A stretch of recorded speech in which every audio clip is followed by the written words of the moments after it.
Miss Nixon, you're on mute. It wasn't important. I thought it was just me. I started pushing buttons like, uh-oh, what did I not forget to click? Well, happy Mother's Day, bosses. Happy Mother's Day. Thank y'all for being on time. Y'all the goats, for real. Happy Mother's Day to you too. Happy Mother's Day to everyone. Who's a mom, an auntie, a cousin, filling that mommy role. All of that. All of that. Well, welcome back for growth session 2. I'm excited about today's growth session. We are going to, just like we did last session, we're going to go ahead and get started on time. We're going to start with some breathing, some guided meditation. So if you guys want to go ahead and mute your phone, make sure you are in a comfortable place. Can y'all hear the music? Thumbs up if you can. No music. No. All right.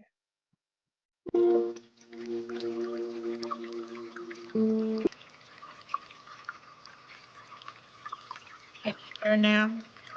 Yes. All right. So I need this. I don't know if anybody else, but it is time to shut it down or put it on pause. So we're going to start taking a deep breath in.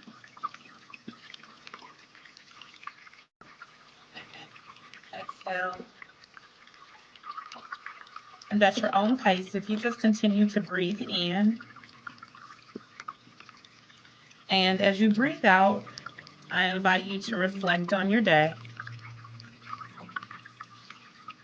The best parts, the parts that you could have done without,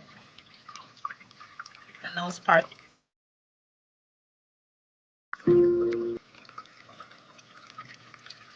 And now I invite you to release your day through an exhale. During your next breath, it will show gratitude for tomorrow, trusting that the universe will grant us with such an experience that will awake renewed and refreshed, ready to change the world.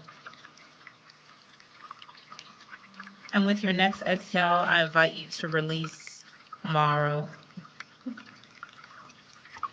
And as you continue to breathe, I encourage you to melt into the here and now.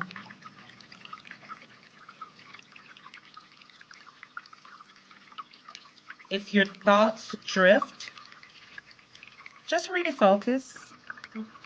Thank your mind for its ability to think and refocus on here and now. Giving focus to the rise and fall of your chest, forcing everything that you are releasing into your core with every inhale, and up through your lungs and out of your mouth with every exhale.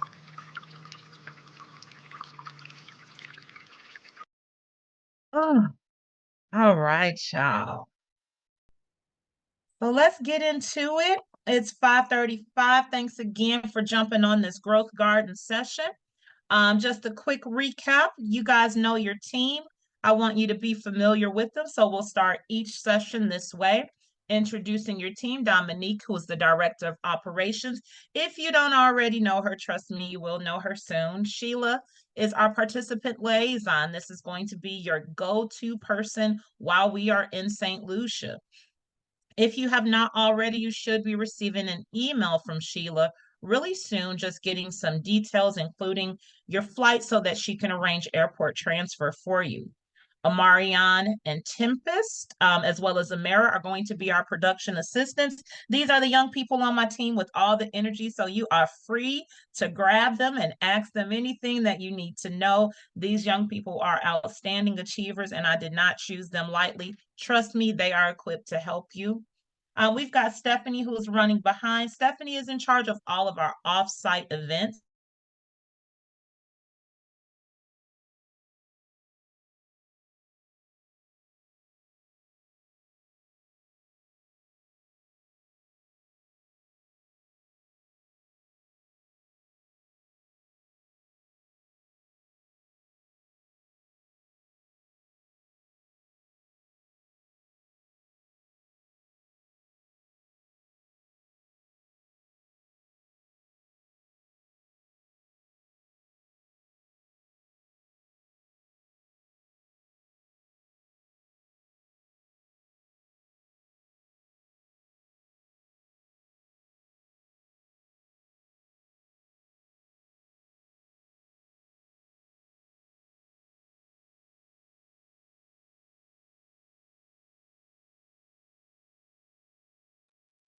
Well, is there someone else on the team who can take over introducing the team?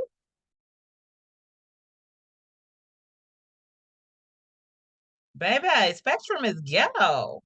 I was on a roll. All right, back to me. I identify as a nursepreneur, visionary, philanthropist, scale master, business coach, and an avid traveler. But more importantly, I am your sister in growth, and I'm looking forward to growing with all of you. So tonight we are going to start with gratitude. I am going to, oh, thank you. Thank you, Martha. Y'all want to see my pretty slides? Y'all gonna see these slides because I worked hard on these slides. All right, I'm going to invite a couple of you to raise your hand. If you don't know how to raise your hand, I think it's at the bottom of your screen. I want you to raise your hand. I need someone that wants to offer a win. We like to start with gratitude. Gratitude opens our eyes and our hands to receive. So who's got a win to share? Tiffany, didn't even know you were on here. Come on in, Tiffany. What's your win? I'm only here for a little bit. I'm double booked. I love a good win because this is what keeps me sane. I lost some staff a couple of weeks ago, and I've been pulling triple duty at the the W-9 job. And I finally hired, I feel like, a good, hungry, humble, smart candidate started yesterday, and I'm so excited to give her some. It's okay. Yes. Woo! And that is right in alignment with today's focus. I love it, Tiffany. Awesome sauce. Give me two more. Who else has a win they want to share? Anybody? Okay, I'm about to have to pick on y'all for real. I guess I can go. Hey, I who didn't was know how that, to raise Martha? my hand. I'm sorry. Yeah. Okay. So, Friday, May 10th, I made my final payment to my daughter's school. She's graduating from 8th grade. And for the past 9 years, they have been getting $690 from me. And I made my last payment on Friday. So I'm excited about that. And just excited about moving on to the next phase of her life. Yes. Woo, talk about a happy Mother's Day. Baby, that's awesome, Martha. Congratulations. One more person. Do I need to pick?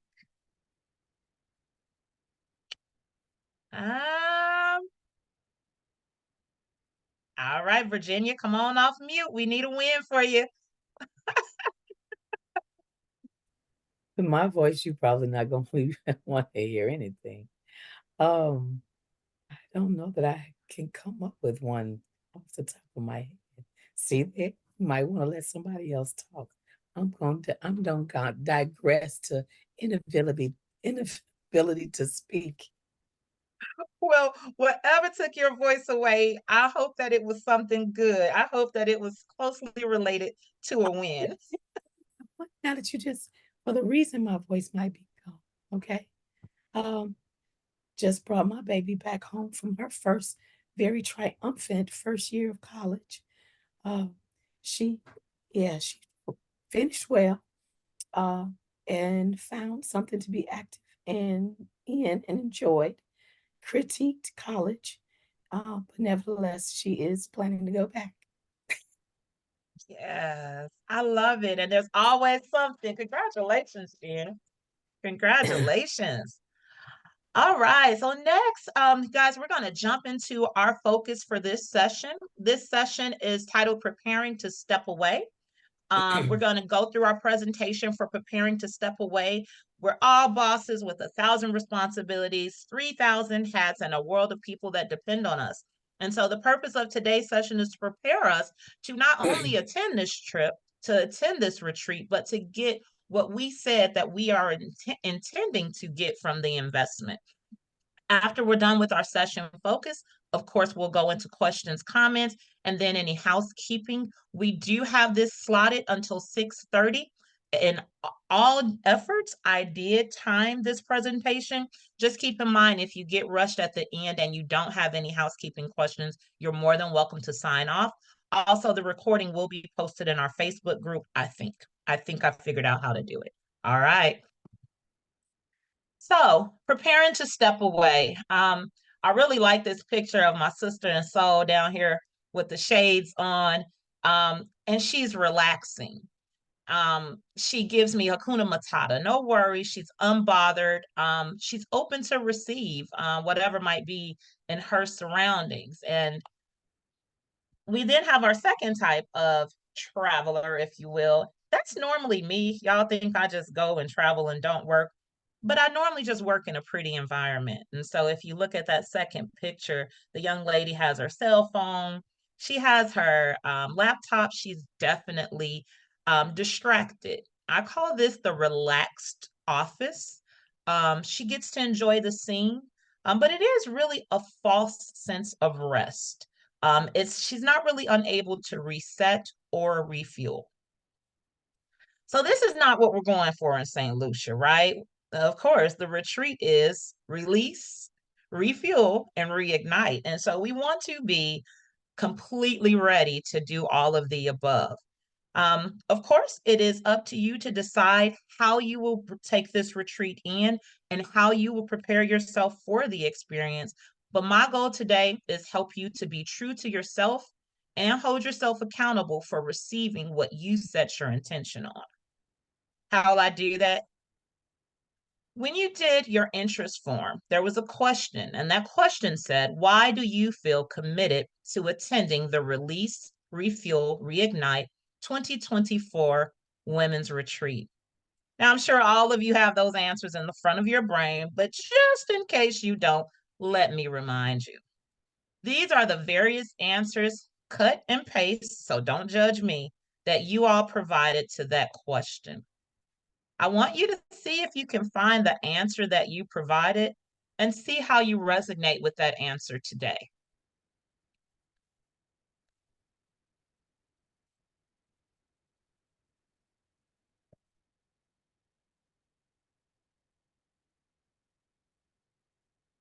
As you're reading those answers, as you're finding your answer, if you can kind of take yourself back to what you were thinking when you first signed up for the Release, Refuel, Reignite retreat, as you're doing that, I'm going to go ahead and get you guys prepared for, you know what, breakout rooms. In your breakout rooms, I'd like you to go ahead and discuss what your thoughts were, what your interests were, and are you still in the same place as you were when you completed the form giving this answer? You'll receive a notification when you've got about 60 seconds left in your individual breakout rooms, and I'll see you soon.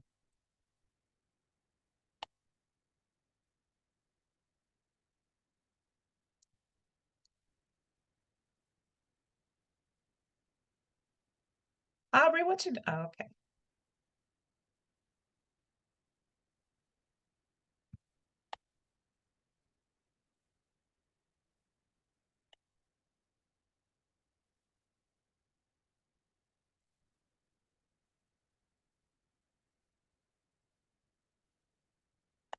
Unmute.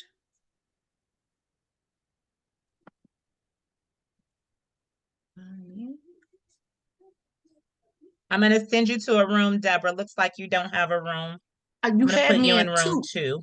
2. Thank you. You're welcome.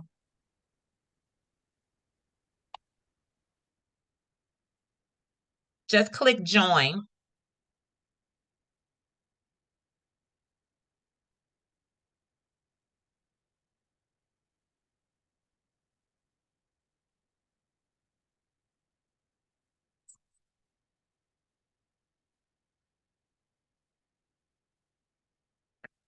You're back, Deborah. Click join. You sent me the 4 instead of 2. Oh, that's fine. Oh, The okay. computer's assigning you. You can go ahead and join. Okay, send me back. Thank you. All right. You're welcome. Uh-oh, now it's 2. All right.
We're back. Did you see my face? Like, where they at? I did. I saw you skiing in the virtual room and thought I'd let you know. We're back. You, Tiffany. I got you, boo. Awesome sauce, awesome sauce. So now I get to pick on some people. I just want some feedback. Uh-oh, Deborah's in the building. Miss Deborah, I'm gonna bring you off of mute. Will you go ahead and share the intent that was discussed in your room? I'm gonna ask you to unmute because we can't hear you. Okay, so for me, when I finally did get in, I was explaining to the ladies that I'm trying to learn to work on my business and not in my business. And this is an opportunity that you told me we'll have an opportunity to see how well the business does while I'm gone. So I'm truly excited to be away from the business. So I was the lady that you put up there with the phone on vacation in the chair, and then it come, no, no, no, no, no. So I'm excited. Awesome. Awesome. Thanks, Deborah. And let's see, who else can I pick on for that one? Aubrey. I love picking on you, Aubrey. So, Aubrey, you want to share some of the intention that was shared in your room? Deborah was in my room. Oh. Oh. But from what I can Mhm. tell, I think that forgive me if I'm mispronouncing it. Quintina, is that how you pronounce it? Okay, cool. So Quintina and I were on the line before we even knew Deborah was coming in. uh, and uh, and I think that we had similarly aligned reasons for, for we're interested in being amongst these women, being empowered, and and surrounding ourselves with like-minded women and seeing what that gives. One of the things that I mentioned in the group is that I think when you think retreat, you think, at least for me, you automatically think you're going somewhere to kind of be be one with nature or space, and coming from a very, at least nowadays, coming from a very spiritual perspective, like with sound bowls and full moon circles and meditations and all these things. But this retreat is a little bit different in that it proposes to be focused on empowering women, and and putting yourself in a room where I think sometimes I tend to struggle personally between being humble and kind of muting or smalling myself, like almost as if I need to um, become one with realizing that I'm worthy of being in the room.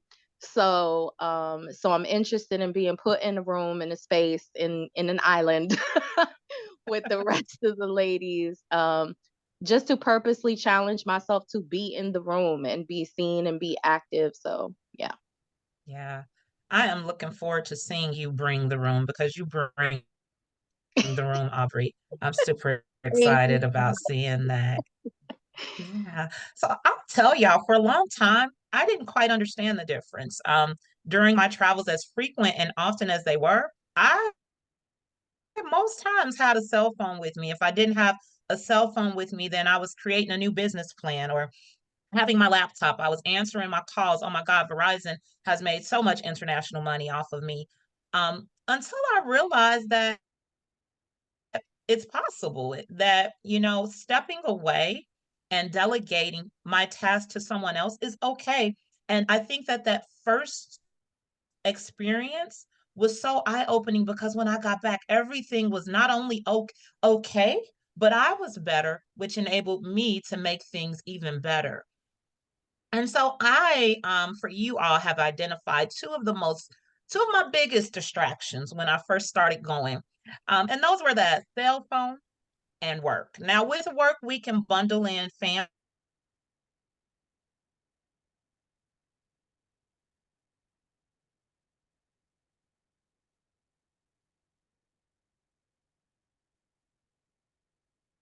Americans check their phones within the first 10 minutes of waking up. Ladies, if you're doing that, I invite you to stop. Am I back again? Yes, you're back. Okay, thank you. If you're checking your cell phone within the first 10 minutes, nobody in this world should get you before you get you. And nobody should get you before God gets you. So if the first thing you do when you wake up is check that cell phone, we need to circle back around and really focus in on us. If you know me, you know that if you text, call, or bother me before a certain time, if I'm not on fire, forget the house, forget the world. If I'm not on fire, you probably won't get a response. And that's my way of honoring myself and meeting myself and greeting myself and my needs when I wake up. Americans feel uneasy leaving their phone at home. Most times that's pretty valid. The notifications, it's almost as if the world now has instant access to us all the time. And so I am not one of those people that says, throw your phone down, turn it on silence. But I will say, when you figure out that superpower, your world will change drastically. So let's do a reality check here. I think I figured out how to do this. I practiced earlier. I have a poll for y'all because I'm fancy. And the first question on this poll, what is the longest amount of time in the last 24 hours that you have gone on without looking at or using your cell phone? Sleep does not count.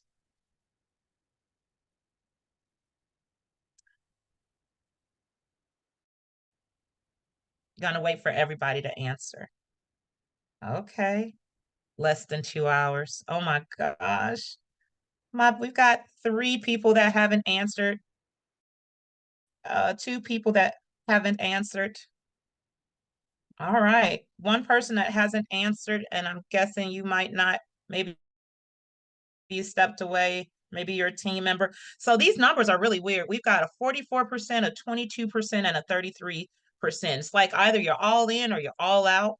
No, only 2 people were right in the middle. 4 out of the 10 people said less than 2 hours. Okay. I guess I could share those results with y'all. See? So kind of spread out.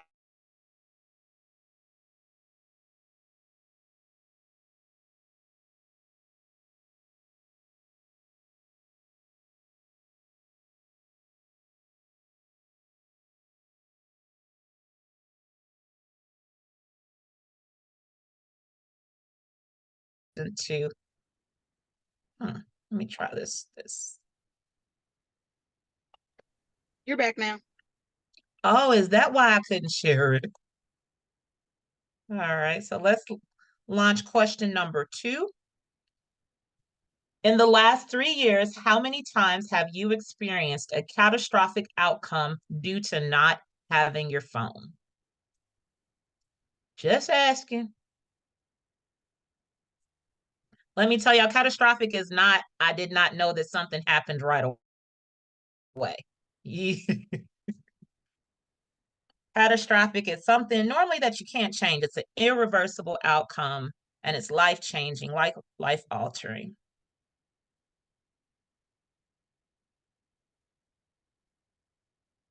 All right, so we've got 9 of 10. We've got 10 of 10.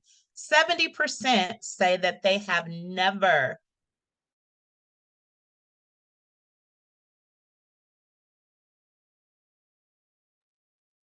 Oh, the suspense is killing had me. Never something what? catastrophic happen, and only 30%, which Go you back. never You had a stopped at catastrophic event never. happen. Oh, ain't that something? Can y'all hear me? Now we can. Yes. Oh, Now Jesus. we can, but Okay. you were telling us that 70% of us never, and then we didn't hear anything else after that. Thank you. So yes, 70% of y'all said that you've never had a catastrophic outcome due to not having your phone. And then 30% said that you have, but not often. And nobody said that it happens damn near every time they put their phones down. Not going anywhere with this. We've got one more question.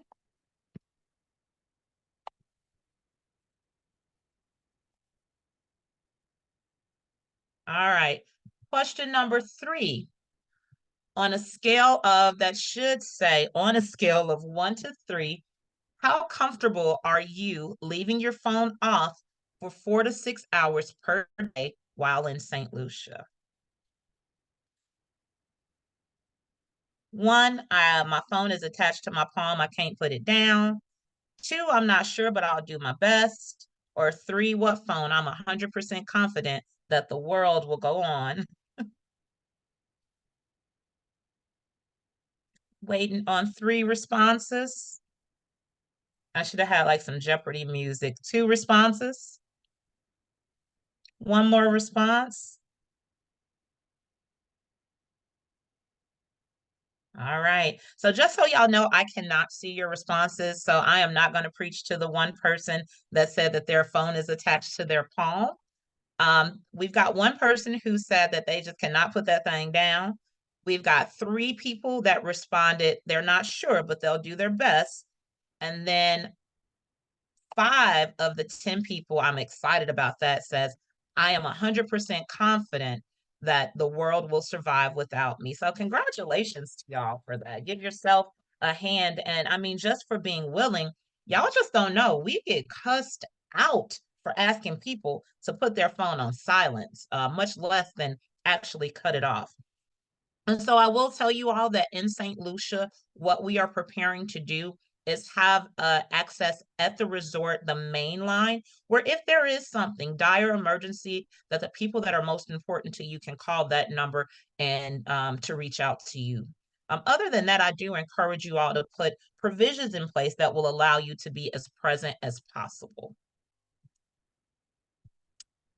So the next thing after we get rid of that phone, and how do we get rid of that phone, is delegation. So you've seen the numbers for your regarding your phone usage, you've self-assessed. Again, the choice is yours. My job is to help you get to a place where you can be fully present, thus getting the highest return on your investment into this retreat.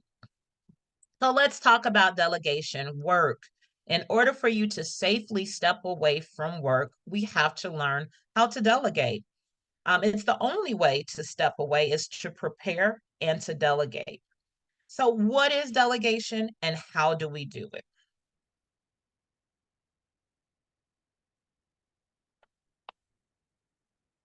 So just looked up a couple of definitions. The one in the upper left-hand corner is my definition that I use with my company, and the name of the company happens to be I Nurse Delegate.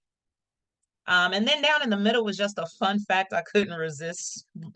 That delegation is 12 points if you're playing Scrabble. But delegation is the transfer of a responsibility from one person to another. What's important to me, 2 words when it comes to delegation. One is maintain accountability. So just because you delegate something does not mean you step away from it and you never go back. That's called abdicating. We don't want to do that. We want to delegate. Next thing is entrusting, right? And so if you're going to be entrusting, it's important that you take an inventory of the people around you so that you can determine what's safe to delegate.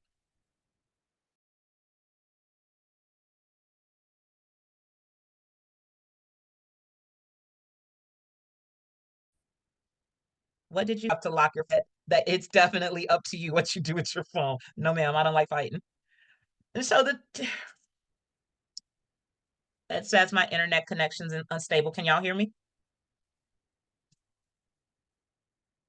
Yeah, we can hear All you. right. Thank you. Awesome. So here's a delegation model. This is one of the ones that I like to use. It's an easier one to explain. And so this is the one that I will introduce to y'all, and you are free to use whatever delegation model works best for you. So in this delegation model, in the lower left-hand corner is where you will find tasks that are of low importance and low impact. Some people may call that low complexity and low importance. And so right here in this first quadrant says you decide. This is the area where you're going to place those tasks that you have a person that understands the importance of decision making, but these are tasks that are really not going to affect you, your company, or your family one way or the other. Normally, as women, these are where we find our control issues, right? Which way is the toilet paper put on the roll? What color are the curtains? How are they tied? These are normally tasks such as organizing, getting updates. Again, these are low risk and low impact.